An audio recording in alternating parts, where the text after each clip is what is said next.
तो हेलो, नमस्कार, आदाब, सत श्री अकाल। स्वागत करती हूँ आप सभी का फिर से इस इंफॉर्मेटिव वीडियो में, जो लगातार मैं आपको बता रही हूँ कि देश और दुनिया में क्या चल रहा है और देश और दुनिया की वास्तविक हालात क्या है। जो बताया जा रहा है, वो जो दिखाया जा रहा है, वो जो आपको समझाया जा रहा है या समझाने की कोशिश की जा रही है, वो वस्तुतः कितना सत्य है या असत्य है। तो एक सत्य विश्लेषणपूर्ण जानकारी के आधार पे मेरे ये वीडियोस है और मुझे बहुत खुशी है कि आप लोग लगातार इतने अच्छे कमेंट्स कर रहे हैं, इतनी अच्छी तरीके से रिस्पांस कर रहे हैं, मेरे सारे वीडियोस को इतने अच्छे से आप देख रहे हैं और आप लगातार कोशिश कर रहे हैं कि आप मुझे मोटिवेट कर सके। आप लगातार मुझे बहुत अच्छे अच्छे कमेंट्स कर रहे हैं और शेयर्स तो बहुत ज़्यादा हुए पिछले कुछ वीडियोज़, जिसमें मैंने आपको देश, दुनिया, चाइना, वार और बहुत सारी चीज़ें मैंने आपको डिफरेंट सब्जेक्ट्स पे बताई है। कुछ करंट अफेयर्स पे मैंने आपको विश्लेषणपूर्ण इन्फॉर्मेशन दी है, बहुत अच्छी अच्छी जानकारियां मैंने आपको दी है।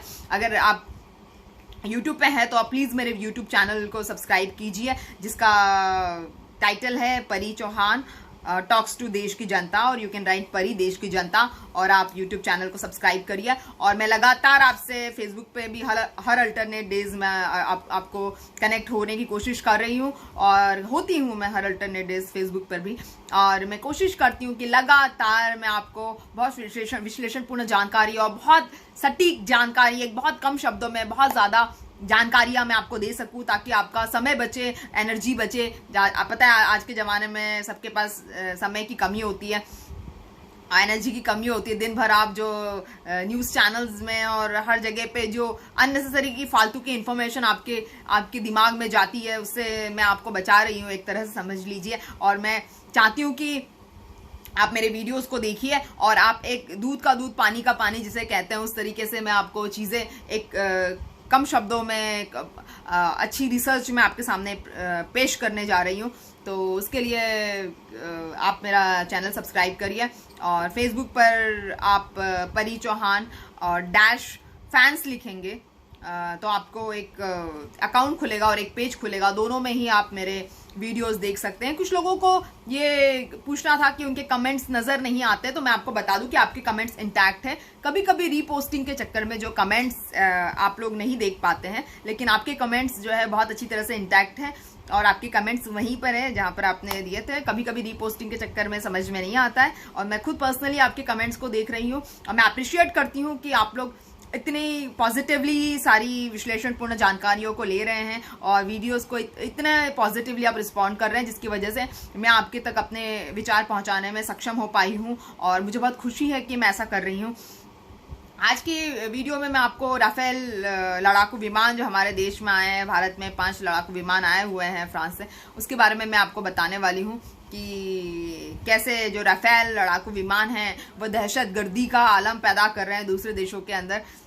ठीक है, ऐसा है, लेकिन वास्तविकता क्या है? जो न्यूज़ चैनल में आपको आवाज़ें दिखाई जा रही है, धड़ाम धड़ाम, और बिल्कुल प्लेन आ रहा है, रनवे पे चल रहा है, धुआंधार, बिल्कुल आपको म्यूजिक सुनाई आ रहा है, और आपको आकर्षित तरीके से आपको आधे घंटे तक म्यूजिक और आधे घंटे तक सिर्फ रनवे पे प्लेन चल रहा है, उड़ रहा है, बॉम्बिंग हो रही है, बिल्कुल बॉम्बार्डमेंट हो रही है, और आपको इस तरह से लड़ाई के सीन अलग अलग पता नहीं फर्जी सीन दिखाए जा रहे हैं। तो मैं आपको बताना चाह रही हूँ कि क्या राफेल मात्र से हम चाइना को ओवर पावर कर सकते हैं, चाइना से हम जीत सकते हैं, चाइना को घर में घुस के मार सकते हैं, चाइना को हम क्या करारा जवाब सिर्फ राफेल से दे सकते हैं, या हमें और भी अपने आप में सुधार करने की जरूरत है, अपनी सैन्य शक्तियों में सुधार करने की जरूरत है, अपने तस्लों में सुधार करने की जरूरत है, हमको सैन्य क्षमता बढ़ाने की जरूरत है, मिलिट्रीज का बजट बढ़ाने की जरूरत है, हमें और बेहतर एम्यूनिशंस की जरूरत है। हमें ऐसा क्या करना चाहिए, या हम सिर्फ राष्ट्रवाद के नाम पे चाइना जैसे देशों को जीत सकते हैं? ये पॉसिबल नहीं है। राष्ट्रवाद के नाम पे जंग नहीं हो सकती। राष्ट्रवाद कहने सुनने में अच्छा लगता है, न्यूज चैनल्स में दिखाने के लिए अच्छा लगता है, लेकिन कोई भी जंग राष्ट्रवाद के नाम पे नहीं जीती जा सकती है। ये बात सच्चाई है, और इस सच्चाई को आप लोग भी मान ले, मैं भी मानती हूँ, सभी लोग, हम लोग मान ले, देशवासी, हमारे देश के जनता को धोखे में ना रखा जाए। और ये जितनी जल्दी हम लोग मान लेंगे उतना बेहतर होगा, क्योंकि चीन को घर में घुस के मारना सिर्फ राफेल के दम पर पॉसिबल नहीं है, बिल्कुल पॉसिबल नहीं है। ये बात आप गांठ बांध लीजिए। मैं आपको आज बताऊंगी, सबसे पहले मैं कोरोना के आंकड़े आपको बता दूं कि हमारे देश में कोरोना के आंकड़े जो है वो 35 लाख से क्रॉस हो चुके हैं, 36 लाख के आसपास पहुंचने वाले हैं। आपको पता है गूगल में जो इन्फॉर्मेशन छपती है वो 100% सही नहीं होती है। तो कोरोना के आंकड़े जो मैं आपको बता रही हूँ, कोरोना के आंकड़े बहुत ज्यादा हमारे देश में आगे निकल चुके हैं, और तो और जो है मरने वालों की संख्या है 64,000, जो मरने वालों की संख्या हो गई है। तो अमेरिका और ब्राजील के बाद में हम तीसरे नंबर पे। अमेरिका में मरने वालों की संख्या 1,44,000 समथिंग कुछ, मतलब हम लोग पकड़ लेंगे कि 1.5 लाख समथिंग कुछ है। ब्राजील में भी मरने वालों की संख्या जो है 1,21,000 के आसपास है, तो 1.25 लाख के आसपास हो गई। हमारे यहाँ पे मरने वालों की संख्या कम है, क्योंकि हमारे यहाँ पे लोग 72 से 75% तक लोग कोरोना संक्रमित होने के बाद में रिकवर हो जाते हैं। हमारे यहाँ का वेदर अच्छा है, हम लोग के यहाँ पे हमारे जो वायुमान है, तापमान है, जो हमारे यहाँ का वायुमंडल है, हमारे यहाँ का जो एक तरह से वेदर कह सकते हैं, पूरी तरह से हमें सपोर्ट करता है कोरोना से लड़ने के लिए। तो हमारे यहाँ पे लोग जो है ठीक हो जाते हैं। लेकिन अभी देखा गया है कि कुछ लापरवाहियों के चलते कोरोना के पेशेंट्स जो है कल की डेट में बढ़े हुए मिले हैं। कल की 24 घंटे की रिपोर्ट बता रही है कि 77,000 समथिंग कुछ 300 कोरोना के पेशेंट्स जो है पिछले 24 घंटे में देखे गए थे, जो बहुत ज्यादा, सबसे ज्यादा अभी तक के आंकड़े हैं। तो मैं आपको बता दूं कि राफेल से सिर्फ जो है हम नहीं लड़ सकते हैं। राफेल ठीक है, बहुत अच्छा है राफेल, और चीन से लड़ना राफेल के दम पे पॉसिबल नहीं है, क्योंकि चीन जो है अभी के समय में देखेंगे, अमेरिका हालांकि बड़ी इकोनॉमी है, सबसे बड़ी इकोनॉमी है, चीन उसको कम्पीट नहीं कर सकता ऑब्वियसली, लेकिन अभी अमेरिका के हालात भी बहुत खराब है। चीन को जो कम्पीट करना बहुत बहुत बहुत मुश्किल हो रहा है अमेरिका के लिए भी। अमेरिका के ठीक है कि अमेरिका की जो ब्रदरहुड्स है और ब्रदर कंट्रीज है बहुत ज़्यादा है, और अमेरिका के फ्रेंड्स बहुत ज़्यादा हैं। चाइना के पास में कोई फ्रेंड्स नहीं है, चाइना जो है अकेला पड़ गया है। नेपाल है और सिर्फ पाकिस्तान है चाइना के पास में। लेकिन चाइना के पास में अभी के टाइम में हम देखेंगे तो बहुत बड़ी इकोनॉमी है, और अभी कोरोना काल में जब सारे देश जो है माइनस में जा रहे हैं, अर्थव्यवस्था सब जगह गड़बड़ाई हुई है, अभी भी चाइना जो है पॉजिटिव इकोनॉमी में चल रहा है। हमारे यहाँ की जो है -12% हो रही है, उसके यहाँ पे अभी भी पॉजिटिविटी में इकोनॉमी चल रही है। और चाइना की इकोनॉमी जो है हमसे 6 गुना ज्यादा है। तो क्या आपको नहीं लगता कि चाइना जो है अपनी सैन्य शक्तियों पे हमसे ज्यादा खर्चा करता होगा? चाइना अपने हथियारों पे हमसे ज्यादा खर्चा करता होगा? चाइना जो है हमसे ज्यादा खर्चा जो है मिलिट्री के बजट में करता होगा? क्यों नहीं करता होगा? वो बहुत बड़ी इकोनॉमी, हमसे 6 गुना बड़ी इकोनॉमी है, तो क्यों नहीं करता होगा? जरूर करता होगा। और चाइना जो है वो खुद चल के आजकल युद्ध लड़ने के मूड में, आप देखेंगे हर तरीके से हर देश चाइना की आक्रमणकारी रवैये से परेशान है, क्योंकि उसको आगे बढ़ चढ़ के युद्ध लड़ना है। आप कुछ भी कर लो, चाइना जो है खुद से आगे बढ़ चढ़ के युद्ध लड़ रहा है, तो जरूर उसके पास में तैयारियां इतनी होगी कि वो आगे बढ़ चढ़ के युद्ध लड़ना चाह रहा है या युद्ध में आगे बढ़ना चाह रहा है। तो उसके पास में इस तरह की तैयारियां चाइना के पास में है। तो चाइना को अंडर एस्टिमेट करना सिर्फ राफेल के दम पे बहुत गलत बात है, बहुत बहुत गलत बात है। क्योंकि चाइना के पास में राफेल भले ही ना हो, लेकिन चाइना के पास में J-20 है, जो उसका खुद का अपना घर का प्रोडक्शन है। आपको पता है चाइना जब अपना खुद का बनाएगा विमान, तो एक बहुत बेहतरीन विमान चाइना बनाएगा। उसके पास में J-10 है, J-11 है, S-27 है, जो मतलब बहुत ही बेहतरीन लड़ाकू विमान है। ठीक है, वैसे नहीं है जितने राफेल है, लेकिन ये सारे बहुत बेहतरीन लड़ाकू विमान चाइना के पास में है। और चाइना के पास में ये उसके होम प्रोडक्ट्स है, मतलब उसके पास में पैसा बच रहा है विमान मंगाने का, तो वो डेफिनेटली सैन्य शक्तियों पे खर्चा करेगा कि एम्यूनिशंस वो खुद प्रोड्यूस कर रहा है। ठीक है, मतलब राफेल की रिपोर्ट हालांकि अच्छी है। सीरिया है, लीबिया है, अफगानिस्तान है, उसके बाद में इराक है, सब जगह पे जो है बहुत अच्छा जो है इसकी मजबूती देने वाला है राफेल। इसकी जो परफॉर्मेंस है बहुत अच्छी है। राफेल की परफॉर्मेंस जो है हमेशा उसने देशों में संकटों में बहुत अच्छी परफॉर्मेंस दी है। जंग के समय सभी देशों में उसने बहुत अच्छा अपने आप को बेहतरीन एक प्रदर्शन किया है, इसीलिए हमने भी राफेल मंगाए हैं।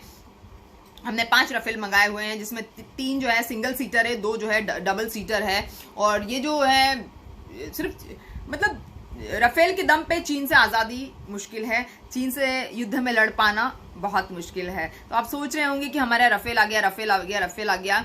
और मतलब मुझे लगता है कि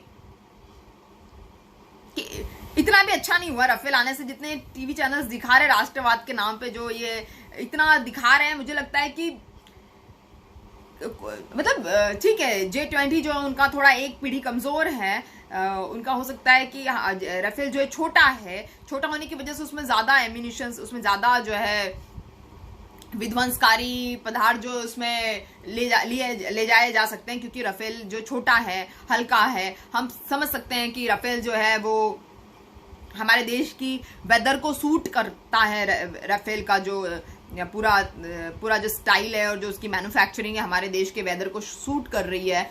लेकिन चाइना इतना भी पीछे नहीं है। चाइना एक साम्यवादी देश है, वो होता कुछ है, बताता कुछ है, छुपाता कुछ है, और 90% इन्फॉर्मेशन जो है मीडिया में नहीं आती है। हमें अभी पता नहीं है कि चाइना की खुद की अपनी तरफ से क्या प्रेपरेशंस हैं, अभी तक हमें पता नहीं है। हम लोग सिर्फ एक अंदाजा लगा रहे हैं उसकी पुरानी रिपोर्ट्स के बलबूते पे। हो सकता है जो पुरानी रिपोर्ट्स उसने दी है वो भी शायद गलत दी है। शायद हमने उससे युद्ध लड़ा था, 62 में युद्ध लड़ा था, 65 में युद्ध लड़ा था, 71 में युद्ध लड़ा था। तो हमारी यहाँ की जो सेनाएं हैं वो काफी अनुभवी है। उसके बाद में हमने पाकिस्तान से लगातार हमारी लड़ाइयाँ चलती रहती है। करगिल का हुआ, फिर अभी रिसेंटली बालाकोट का हुआ।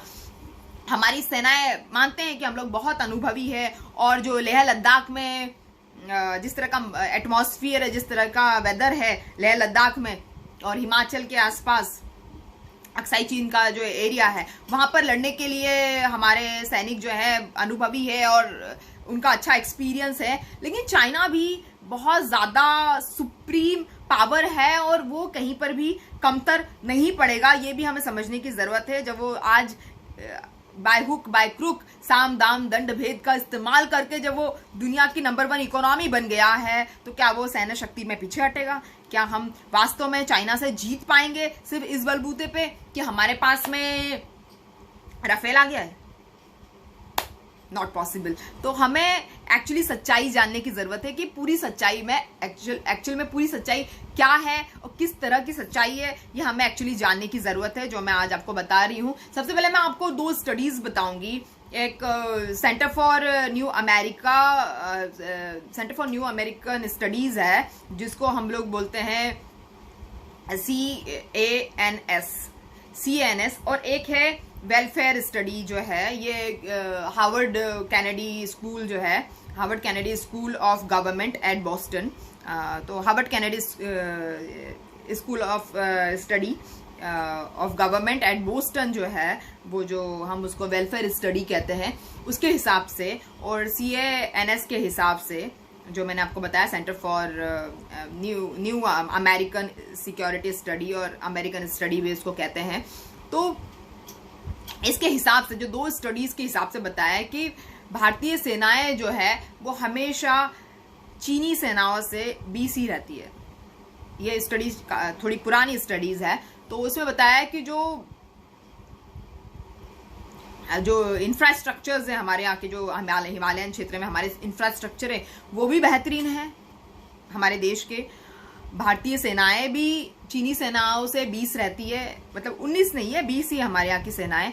उसमें यह भी बताया गया है कि भारत के पास में बहुत ज्यादा अनुभव है, मतलब लो इंटेग्रिटी एरिया में या जो पहाड़ी एरिया है उसमें कैसे लो इंटेग्रिटी वॉर करना है और पहाड़ी एरिया में किस तरह से लड़ना है, इसका भी भारत को ज्यादा एक्सपीरियंस है। मतलब इंफ्रास्ट्रक्चर अच्छा है, सैन्य शक्ति हमारे पास में एक्सपीरियंस्ड है, हमको लो इंटेग्रिटी वॉर पता है, मतलब पहाड़ी इलाकों में हमें कैसे लड़ना हमें वो भी पता है। उसके बाद में लेह लद्दाख में हमारे इंफ्रास्ट्रक्चर इतने अच्छे हैं, जिसके बारे में मतलब न्यू अमेरिकन स्टडी सेंटर बता रहा है ना, और जिसके बारे में बोस्टन यूनिवर्सिटी बता रही है, गवर्नमेंट की बोस्टन यूनिवर्सिटी है, जिसमें हार्वर्ड कैनेडी स्कूल जो है, जो ये सब रिसर्च करता है मिलिट्री वॉर के बारे में। तो Harvard Kennedy school of government at Boston के हिसाब से भी हमारे यहाँ की जो सैन्य क्षमता है, हमारे यहाँ की जो पहाड़ी इलाके हैं, पहाड़ी इलाकों में हमारे लड़ने का जो एक्सपीरियंस है, जो इस तरह की लो इंटीग्रिटी वॉर है, और जिस तरह से हमारे सैनिक जो है कम टेम्परेचर में एडजस्ट कर लेते हैं, और हमारे यहाँ के लेह लद्दाख के जो टेम्परेचर है वो सब हम लोग मतलब हमारे अनुकूल है, हमारे प्रतिकूल नहीं है। तो हम लोग इस मामले में लकी है। हमारे पास में जो मिग है, जो सुकोई है, जो मिराज है, वो भी बेहतरीन हमारे पास में, एक तरह के बेहतरीन मिसाइल्स हमारे पास में है। सुकोई है, मिराज है और मिग है, तो ये हमारे पास बेहतरीन है। जबकि चाइना के जो निचले तबके के जो मिसाइल्स की बात करें कि जेट 10, J-11, SU-27 मैंने आपको बताया था, यस SU-27, ये थोड़े से इतने बेहतरीन नहीं है जितने हमारे मिसाइल्स है। ठीक है, वो बात भी सही है। तो हम लोग क्या है, लगातार लड़ के ना, जैसे 62 में हमने लड़ा, 65 में लड़ा, 71 में लड़ा, फिर 75 में लड़ा, फिर हमने कारगिल की लड़ाई लड़ी, अभी हमने 2019 में लड़ाइयाँ लड़ी। तो हम लोग काफ़ी प्रैक्टिस्ड हो गए, हम लोग एक्सपीरियंस्ड हो गए हैं। हमने बांग्लादेश में भी हमारा काफ़ी, बांग्लादेश की लड़ाई में भी हमारा काफ़ी ज़्यादा इन्वॉल्वमेंट था। तो हम लोग काफ़ी प्रैक्टिस्ड हैं और हम लोग का एक्सपीरियंस बहुत अच्छा है। लेकिन हमारे यहाँ पर कुछ एक्सपर्ट्स है, उनकी बात हम मानेंगे तो एक सीनियर ऑफिसर है एयर मार्शल जिसको हम कहेंगे, तो एयर मार्शल सीनियर ऑफिसर जो है मनमोहन बहादुर जी है, उन्होंने बताया कि राफेल ठीक है, लेकिन राफेल जो है हमारी पूरी ज़रूरतों का ध्यान नहीं रख पाता है। राफेल जो है उस तरीके से अभी हमको इंटीग्रेट नहीं कर सकते हम, मतलब अगर राफेल को इंटीग्रेट करना है तो हमें 2 साल की प्रैक्टिस लगती, किसी भी इक्विपमेंट को, किसी भी विमान को या किसी भी नए हथियार को हमारे यहाँ पे इंटीग्रेट करने के लिए, हमारे यहाँ पे उसका यूज करने के लिए पूरे सैनिकों को ट्रेन करना पड़ेगा। 2 साल की प्रैक्टिस की जरूरत रहेगी और अभी हम उसको इंटीग्रेट इमीडिएटली नहीं कर सकते। और अभी तो 5 आए हैं, 36 का ऑर्डर था तो 31 अभी आना बाकी है, तो हम उसको पूरी तरह से इंटीग्रेट अभी नहीं कर पाएंगे। ये उन्होंने सीधे तौर पे कहा है। जो सीनियर ऑफिसर है, जो एयर मार्शल है मनमोहन बहादुर जी की मैं आपको बात बता रही हूँ। उसके बाद में एक और जो सीनियर एयर मार्शल है प्रणव कुमार बारबोरा, उन्होंने ये बताया है कि जो राफेल आया हुआ है तो पायलटों के लिए हमें कम से कम 1.5 से 2 साल की ट्रेनिंग इंपॉर्टेंट है। 1.5 से 2 साल की ट्रेनिंग हमको कम से कम 2 से 3 लाख पायलटों को देनी पड़ेगी, जिससे कि वो अकस्टम्ड हो जाए कि राफेल को किस तरह से चलाना है युद्ध भूमि में। तो अभी हमें 1.5 से 2 साल जो है ट्रेनिंग पायलटों को देना जरूरी है, मतलब सेना को तो देना है, साथ में पायलटों को भी देना है, उन्होंने ये बताया है। तो पायलटों की ट्रेनिंग भी इक्वली इंपॉर्टेंट है। और उन्होंने ये बताया है कि मतलब हमारे पास जो एयर फ्लीट है और चाइना के पास जो एयर फ्लीट में उसमें जमीन आसमान का अंतर है। उन्होंने बताया कि हमारे यहाँ का जो एयर फ्लीट है वो 2123 कुछ हमारे पास में एयर फ्लीट है और चाइना के पास में जो है 3210 एयर फ्लीट है। तो चाइना इस मामले में भी हमसे जो है बहुत ज्यादा बेहतर है। और अगर हमारे पास में राफेल है तो हम चाइना के पास में J-20 है, जिसका पूरी दुनिया में बहुत ज़्यादा बोलबाला है। J-20 को दुनिया के चप्पा चप्पे, मतलब हर छोटा से छोटा देश जो है J-20 की पावर को जानता है। हालांकि राफेल से एक पीढ़ी पुराना है, लेकिन उसकी पावर को पूरी दुनिया जानती है। तो चाइना के पास में फिर हम लोग अगर जमीनी सतह पे बात करें, अगर हम थल सेना, तो हम वायु सेना की हमने बात की, अगर हम थल सेना की बात करेंगे तो थल सेना में जो चाइना के पास में जो है 33,000 जो है आर्म्ड व्हीकल है जो जमीन पे चलते हैं, 33,000। लेकिन हमारे पास में कितना है? 8,886। हमारे पास में जमीन में चलने वाला आर्म्ड व्हीकल भी 8,686 है हमारे पास में। तो हमारे पास में जमीन में चलने वाले भी बहुत ज्यादा कम है। मतलब हमारे पास में, चाइना के पास में हमसे मेरे ख्याल से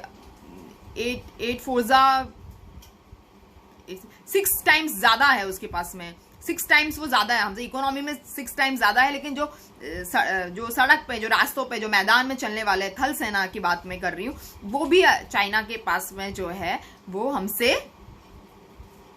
6 गुना ज्यादा है। उसके बाद में नौसेना की बात करेंगे, पानी में चलने वाले फ्लीट्स, तो वो चाइना के पास में जो है 777 है पनडुब्बियां मिला के। लेकिन हमारे पास में कितने हैं? हमारे पास में बहुत कम है, उसमें भी हम लोग मतलब आधे से भी कम है। चाइना के पास में हमसे 3 गुना है, हमारे पास में सिर्फ 280 है। चाइना के पास में कितना है? 777 पानी में तैरने वाली फ्लीट्स की बात कर रही हूँ। और हमारे यहाँ पे वो भी जो है चाइना से बहुत बहुत बहुत कम है। 777 की तुलना में हमारे यहाँ पर अगर आए तो 280 ही पानी में तैरने वाली फ्लीट से। उसके बाद में अगर मैन पावर की बात करें, ये तो हो गया जल थल वायु की हमने बात कर दी। मैन पावर की बात करें, उसमें भी चाइना हमसे आगे है। चाइना के पास में जो मैन पावर है वो 21 लाख मिलिटेंट्स चाइना के पास में है। हमारे पास में कितने मिलिटेंट्स हैं? मात्र 14 लाख। तो राफेल दहशत पैदा करता है, बहुत अच्छा, लेकिन चीन भी तो लुका छिपी का खेल खेलता है, आपको तो पता ही होना चाहिए। चीन जो है लुका छिपी का खेल खेलने में सबसे बड़ा मास्टरमाइंड है। वो पूरी दुनिया जानती है कि चीन जो है रहता कुछ है, बताता कुछ है, दावा कुछ और करता है और करता कुछ और ही है। तो चीन जिस थाली में खाता है उसी थाली में पहले छेद करने लगता है या छेद करके खाता होगा। तो ये जो है चीन उस मामले में बहुत ज्यादा आगे निकल चुका है और पूरी दुनिया को जो है त्रस्त कर दिया है। न्यूक्लियर पावर की अगर बात करेंगे तो चाइना की न्यूक्लियर पावर जो है 320 है, जबकि हमारे देश की न्यूक्लियर पावर जो है 150 है। मतलब वो भी आधे से बहुत कम है न्यूक्लियर पावर। अगर न्यूक्लियर पावर का जमाना हम कहते हैं कि न्यूक्लियर पावर है, एक बम गिरा देंगे, एक बटन दबा देंगे, उसमें भी चाइना की जो पावर जो एक एस्टिमेट आया है वो 320 है। हमारे यहाँ की 150 भी ठीक से नहीं है। तो कहने का मतलब ये है कि जो भारत के पास इक्विपमेंट्स है, तो एक आर्मी के एक स्टैंडिंग कमेटी के अध्यक्ष हुआ करते थे इसलिए बोल रही हूँ क्योंकि उनका राजनीतिक जो करियर है वो मोदी सरकार ने पूरी तरह से चौपट कर दिया है। उनका नाम था बीसी खंडूरी। उत्तराखंड के सीएम भी रह चुके हैं बीसी खंडूरी और बहुत अच्छे स्पीकर थे बीसी खंडूरी और पार्लियामेंट में स्टैंडिंग कमेटी के अध्यक्ष थे और जिनका ये मिलिट्री के बारे में सारा लेखा जोखा रखते थे। उनके हिसाब से 68% जो हमारे पास में इक्विपमेंट्स हैं, एम्यूनिशन जिसको हम लोग मिलिट्री लैंग्वेज में कहते हैं, तो 68% इक्विपमेंट्स जो हमारे पास में है वो आउटडेटेड है। बीसी खंडूरी के नेतृत्व में जो कमेटी बनी थी उस कमेटी का मानना था कि हमारे पास में आउटडेटेड इक्विपमेंट्स है। हमारे पास में वैसे इक्विपमेंट्स नहीं है जो चाइना अपग्रेड करता है, जो अमेरिका अपग्रेड करता है। इस तरह के हमारे जो इक्विपमेंट्स है, हमारे जो एमिनिशंस है वो इतने अपग्रेडेड नहीं है, ऐसा बीसी खंडूरी की नेतृत्व में कमेटी ने बताया था। उसके बाद आप जानते हैं बीसी खंडूरी का जो करियर तबाह हो गया है, पॉलिटिकल करियर ऑलमोस्ट खत्म हो गया। उनको चेयरमैन की जो पोस्ट थी वो भी उनसे छीन ली गई है। तो उन्होंने इस तरह की रिपोर्ट दे डाली।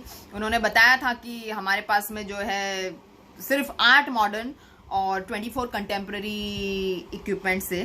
तो मतलब हमारे पास सिर्फ 8 मॉडर्न, मतलब नए जमाने के सिर्फ 8 इक्विपमेंट्स है हमारे पास में, और हमारे पास में जो है कंटेम्प्रेरी इक्विपमेंट सिर्फ 24 है। और ये जो रिपोर्ट है ये 2018 की रिपोर्ट थी और उसमें ये बताया गया था 2018 की रिपोर्ट में ये बताया गया था कि हमारे यहाँ पे जो है 42 स्क्वाड्रन्स की जरूरत है।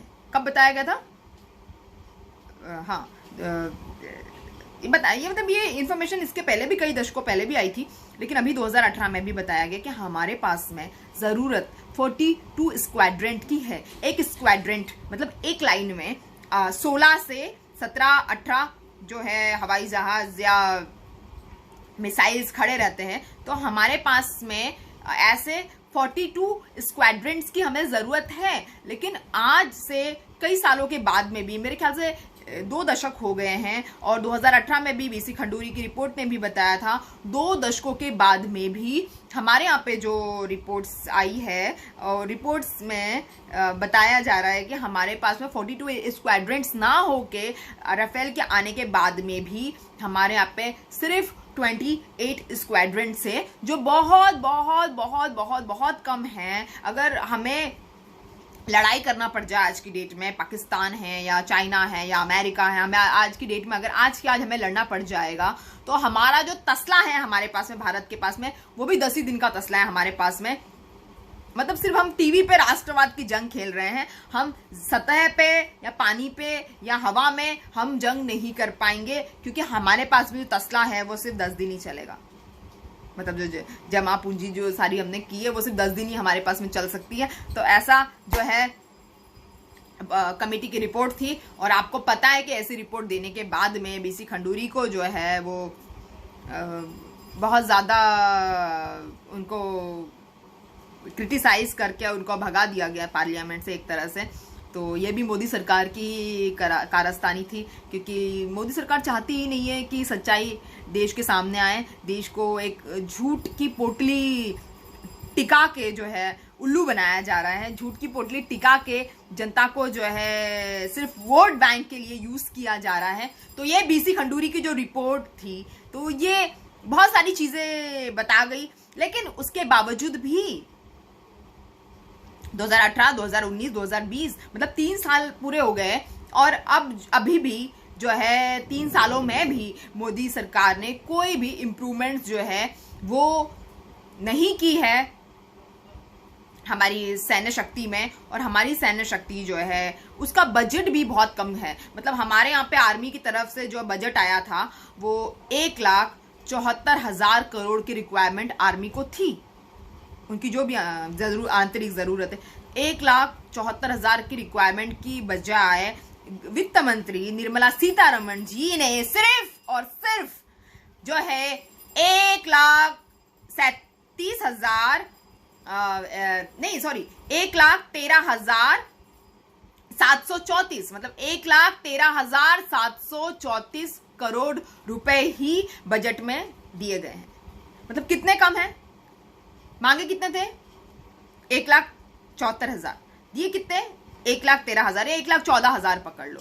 तो मतलब ये भी जो है कितना कम है, करीब करीब जो है 60,000 करोड़ जो है कम दिए गए, जो बहुत बड़ी राशि अपने आप में 60,000 जो है करोड़ बहुत बड़ी अपने आप में एक राशि है।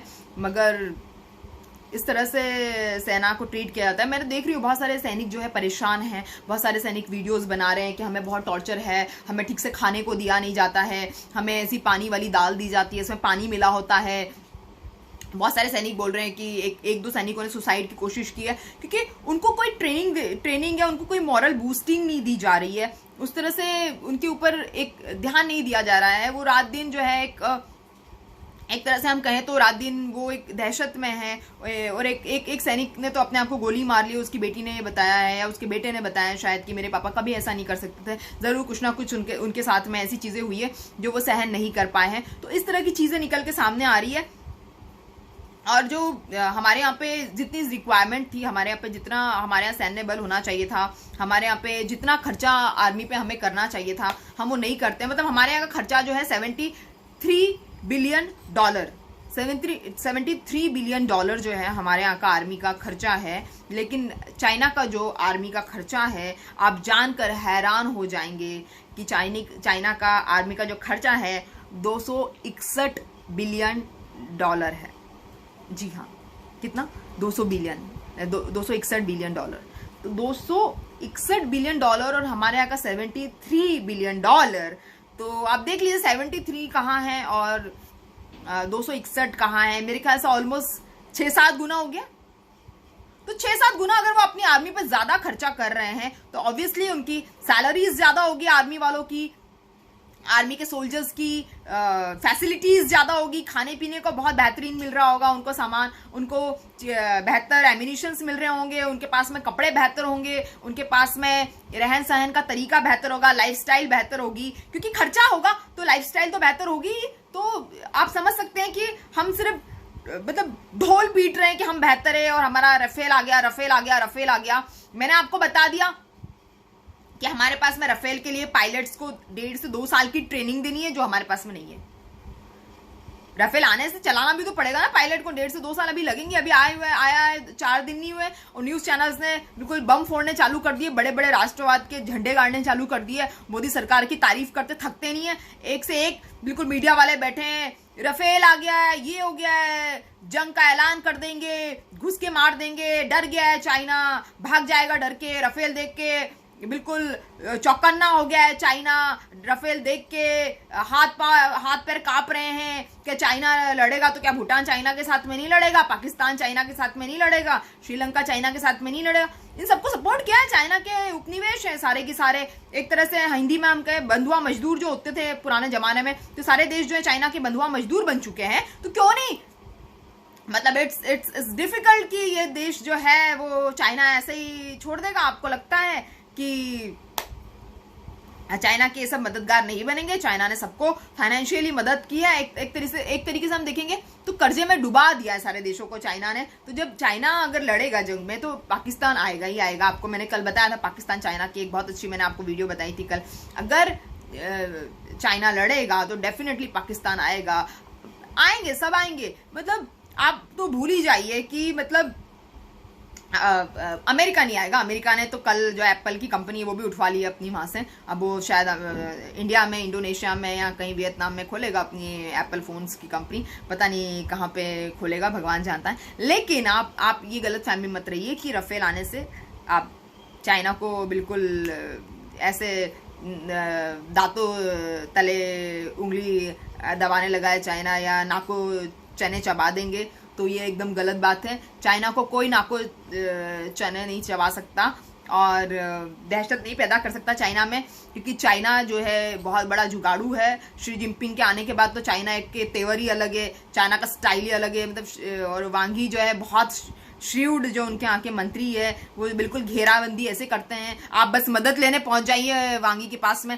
एंड ही इज द श्रीवेस्ट पीपल से फॉरेन मिनिस्टर एवो कि वो बिल्कुल फंसा लेते हैं, अटका लेते हैं और वो बिल्कुल आप उनको, उनकी शक्तियों को, उनकी विदेश नीतियों का परख नहीं पाएंगे और आप जो है सरेंडर कर जाएंगे। उसके बाद में हम देखते हैं कि चाइना में जो आवाम है, वहाँ की जो जनता है वो भी देश के साथ में है।